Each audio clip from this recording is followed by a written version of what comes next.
Ош шаарында жасалма 2000 сомдук купюраларды дарыканларга өткөрүп жүргөн өспүрүм кармалды. Бул тууралуу бүгүн 18 декабрда Ош шаардык милициясынын маалымат кызматы кабарлады. Ага ылайык Ош шаардык ички иштер башкармалынан 22 жаштагы жергиликтүү тургун арыз менен кайрылган. Иликтөөнүн жүрүшүндө 16 декабрь күнү Ак Буура милиция бөлүмүнүн кызматкерлери тарабынан шектүү катары Чүй облусунун 16 жаштагы тургуну кармалган. Ал алгач суракта Ош шаарына досу менен косметика каражаттарын сатуу үчүн келгенин, жасалма акчаны кантип пайдаланганын айтып берген. Кармалган бала жашы жете элек болгонуна байланыштуу үй камагына калтырылды.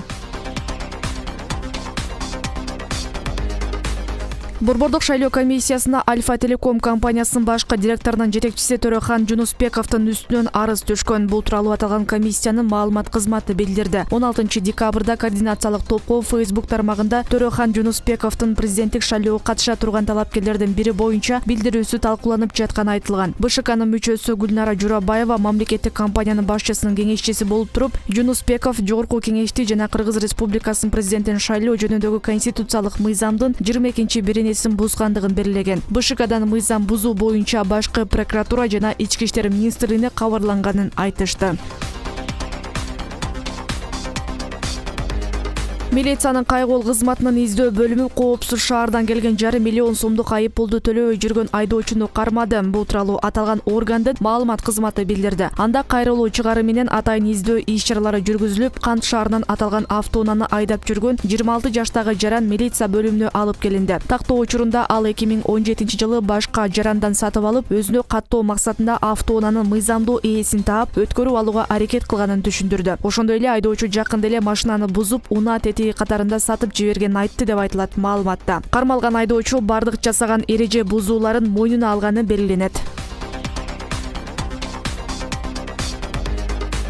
Эмгек жана социалдык өнүгүү министрлигинин Кадамжай райондук башкармалынын кызматкерлери 2 күндөн бери жумушка чыкпай, башкармалыктын жетекчисине нааразычылык билдирип турушат. Башкармалыкта 29 кызматкер болсо, анын 26сы жумуштан кетүү боюнча жалпы арыз жазганын айтышууда. 2019 жылы жумушта кетирген кемчиликтери үчүн деген жүйө менен кызматынан четтетилишин мыйзамсыз деп соттун чечими менен 17 декабрда кайрадан жумушка дайындалган жетекчиси Гүлбарчын Осмоновага эмгек жамаат нааразычылык билдирип жатат. Башкармалыктын кызматкерлери министрликке өкмөткө жана жогорку кеңешке маселени чечип берүүнү өтүнүп кайрылышкан. Азырынча кайрылууга жооп бериле элек.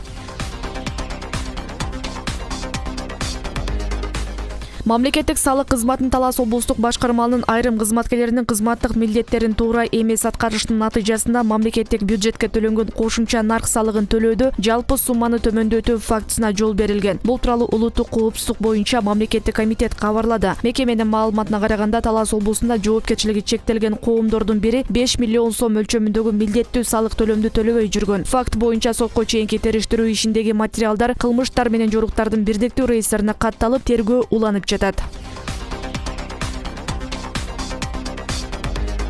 Токмок шаарында өгөй атасы 2 жылдан бери зордуктаганы сөз болуп жаткан 15 жаштагы өспүрүм кыздын окуясы боюнча сотко чейинки териштирүү башталды. Бул тууралуу Чүй облустук ички иштер бөлүмүнүн басма сөз катчысы Назира Имангазиева маалымдады. Териштирүү учурунда 2005 жылы туулган өспүрүм кыз 2018 жылдын август айларында өгөй атасы зордуктаганын айтып, апасы жана эжелердин бири болуп ич-ара урушуп жатышкан. Бул окуя кылмыштар менен жоруктардын бирдиктүү реестрине, Жазык кодексинин 161-беренеси зордуктоо боюнча катталып, сотко чейинки териштирүү башталды деп билдирди Имангазиева. Баштапкы маалыматка караганда, окуя болгон күнү өспүрүм кыз апасы жана туугандарынын бири ички иштер органдарына жеткирилип, тиешелүү тергөө амалдары жүргүзүлгөн соң үйүнө апасы менен бирге кайтуудан баш тарткан. Кыргызстанда январь айында пенсия төлөө маселеси боюнча кооптонууга негиз жок. Бул тууралуу социалдык фонддун маалымат кызматы билдирди. Буга чейин парламенттин жыйынында соцфонддун төрагасынын орун басары Гүлнура Жуматаева январь айында пенсия төлөөгө каражат жетпей калуу кооптулугу бар экенин айткан. 2021 жылдын январь айында пенсияны каржылоо өз убагында жана толук көлөмдө жүргүзүлөт. Пенсияны төлөөнү кечиктирүү жана үзгүлтүккө учуратуу болбойт деп соцфонддон убадалашты. Аталган фонддун маалыматына караганда, декабрь айында пенсия үчүн 4 миллиард 156 миллион сом төлөнгөн. 18 декабрга карата төлөмдөр 95%га каржыланган. ЮНЕСКО Кыргыз элинин тогуз коргоол оюнун адамзаттын материалдык эмес маданий мурастарынын тизмесине кошту. 17 декабрда Ямайкада оюндун өкмөт аралык комитетинин сессиясында ушундай чечим кабыл алынды. ЮНЕСКОнун сайтындагы маалыматка караганда, тогуз коргоол, тогуз кумалак жана мангала өңдүү салттуу интеллектуалдык элдик оюндарды Кыргызстан, Казакстан жана Түркия чогуу сунуш кылган. Бул жолку 5 күндүк сессия 14 декабрда башталган. Тизмеге кошуу үчүн комитетке ар башка мамлекеттерден 32 түрдүү элдик өнөр жана буюндар сунуш кылынган. Буга чейин аталган тизмеге Кыргыз элинин атынан Манас, Семетей, Сейтек үчилтиги, төкмө акындык өнөр, кийиз өнөрү, калпак тегүү өнөрү, айтыш, көкбөрү жана башкалары кирген.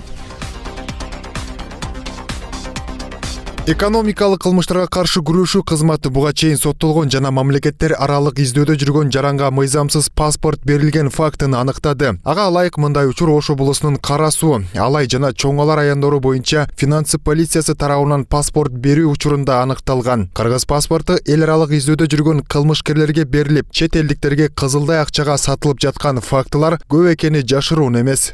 Поликарбонатный страница деп коебуз. Бул жерге болсо лазерный гравировка менен болот да. Лазер аппараттары менен ичине бул жерге сүрөт, адам сүрөтү, аты жөнү, туулган жери, жарандыгы, анан мондай бир прозрачный да окошко болот. Мунун ичине дагы неме болот да.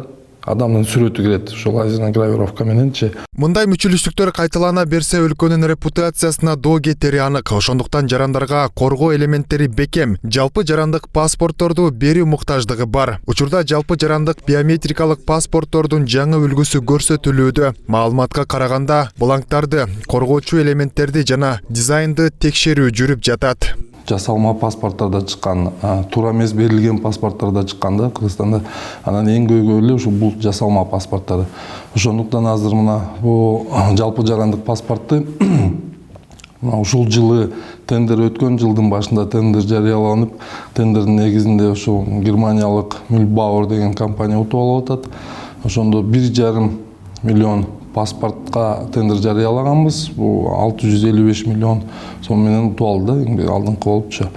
Ал эми улуттук үлгүдөгү ID карта паспортуна олуту графасы киргизилет. Кыргыз Республикасынын өкмөтүнүн тапшырмасына ылайык мамлекеттик каттоо кызматы учурда паспортко жарандыгы деген графаны киргизүү маселесинин үстүндө иштеп жатат. Биздин жарандардан сунуш түшкөндөн кийин биз дагы ошону колдоп, баягы көпчүлүктүн ой пикирин анан ошонун негизинде ошол ID картабызга улутун жазганга азыр мүмкүнчүлүк таап чыгып, ошол мына өкмөттүн да токтому чыкты. Бүгүнкү күндө биз ошол улутун жазганга мүмкүнчүлүк бар. Улуту графасын ID карталарга кайра кошуу 2017 жылдын ID карталарынын негизинде жүргүзүлөт жана бюджетти кошумча чыгымдарга алып келбейт. Улуту графасын киргизүү Кыргыз Республикасынын Тышкы иштер министрлиги аркылуу башка мамлекеттер менен документти легалдаштырууну эске алганда болжолдуу түрдө 90 күнгө созулат. Эске салсак, президенттикке талапкер Садыр Жапаров 4 октябрдагы тополоңдон кийин өкмөт башчынын милдетин аткарып турганда паспортко улуту графасын киргизүүгө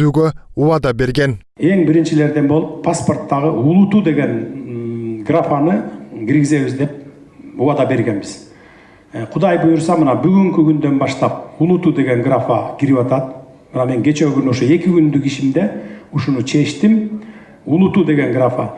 Бул жерде так кесе айтып коеюн, ким кааласа жазгызат. Кыргыз деп, кыргыз кааласа жаздырат. Каалабаса улутун жаздырбай эле ала берсе болот. Белгилей кетсек, ID карталарда улуту деген графа жарандардын өз каалоосу боюнча көрсөтүлөт. Мына бул жалпысы 34 барактуу болот. Андан сырткарда 52 баракты кылып чыгарып атабыз да. То есть четке чыгып аткан көп чыккан жарандар биз ошол 52 барактуу паспорт алса болот да мүмкүн. Идентификациялык картада төмөнкү маалыматтар камтылган. Фамилиясы, аты жана атасынын аты, жынысы, жарандыгы, туулган датасы, документтин номери, берилген датасы, колдонуу мөөнөтү, жеке идентификациялык номер, документти берген орган жана анын коду, ээсинин колу, ээсинин жүзүнүн сүрөтү санарип форматта, жеке идентификациялык номердин штрих-коду жана документтин номери камтылган. Баасынын айырмасы болот, албетте. Бул 34 барактык паспортубуз 407 сом болот. Заводдон чыккан 407 сом, бизге 52 баракты 470 сом болот. Айырмасы деле анчалык чоң эмес, бирок баягы өзүнүн шартына жараша мүмкүнчүлүгү өтө биздин жарандан. Эске салсак, 2017 жылы паспорттогу улуту деген графасын алынып салынышына коомчулук каршылыгын билдирген. Ошол убакта мамлекеттик каттоо кызматын жетектеп турган Тайырбек Сарпашевка нааразы болгондор көбөйүп, аны мамлекетке чыккынчылык кылды дегендер болгон. Учурда кайрадан паспорт берүүдө улуту графасынын киргизилишин коомчулук кубаттап жатат. Алган болчум геометрический 10 жылда кайра алмаштырам дейм, ага чейин алмашылбаса керек. Малды деле атымен айтат да, уй жылкы кой деп, жанысагандай ар бир адам өзүнүн улутун билиш керек. Эң туура. Мурун алып калганда байке ошол. Эң туура эмес болгон. Эң туура эмес болгон деп эсептейм. Мен колдойм да, улут кыргыз деген киргизиш керек. Ошол жакшы убакыт кылып туура болду. Жаңы паспорттордун артыкчылыгы коргоочу 30 элемент камтылып, электрондук чип жайгашкан. Ошондой эле заманбап материалдар менен жасалып, жеке маалыматтар лазердик технология менен жазылат. Жаңы паспортторду 2021 жылдын 1-жарым жылдыгында ишке киргизүү пландалып жатат. Ажигит Матраимов, Улукбек Абдиев, 7 канал, Бишкек.